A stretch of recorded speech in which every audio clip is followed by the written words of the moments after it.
জানতে পেরেছি। কি খাবো বুঝতে পারছি না। ফাইনালি চিকেন পকোড়া অর্ডার দিলাম, তাও অনেকক্ষণ ধরে বসে আছি। এখানকার দোকান তারপরে হোটেলের না একদমই বাজে, মানে জঘন্য, মানে শেয়ার করার মতোই না, এতটা খারাপ। কেমন ছিল চাটা খেতে? আমি ওই এই যে চিকেন পকোড়া নিয়ে নিয়েছি আর জল নিয়ে নিয়েছি।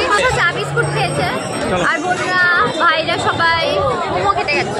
আমরা কিন্তু এই মুহূর্তে এখন আছি তারাপীঠের বাজারে, আর দেখতেই পাচ্ছ এখানে কি পরিমাণ ভিড়। এই রাস্তাটা তো প্রচন্ড ভিড়, আজকে কালকে জানি না কি হবে। আর আমার কতটা কি শোনা যাচ্ছে কিছুই বুঝতে পারছি।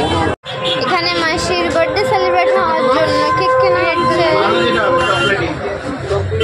এখন আমরা আবার রুমে চলে এসেছি, আর রুমটা শেয়ার করলাম না কারণ এটা শেয়ার করার মতো কিছু নেই। তো এখন হবে মাসির বার্থডে সেলিব্রেশন, তো তোমাদের সাথে সেটা শেয়ার করব, তো তোমরা দেখতে থাকো। এখন মাসির birthday cake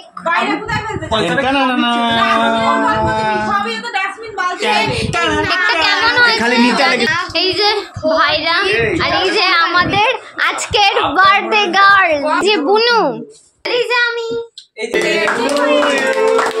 Happy birthday to you, Nataguri.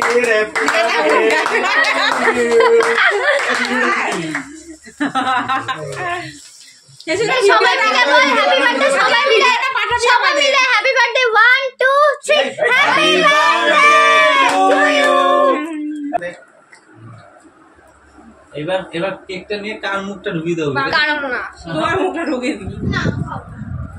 আমার নেতাপুরি লাগাই মুখে না লাগালে একটু লাগাই ভালো হচ্ছে ভিডিওটা। আমার পাঠাবি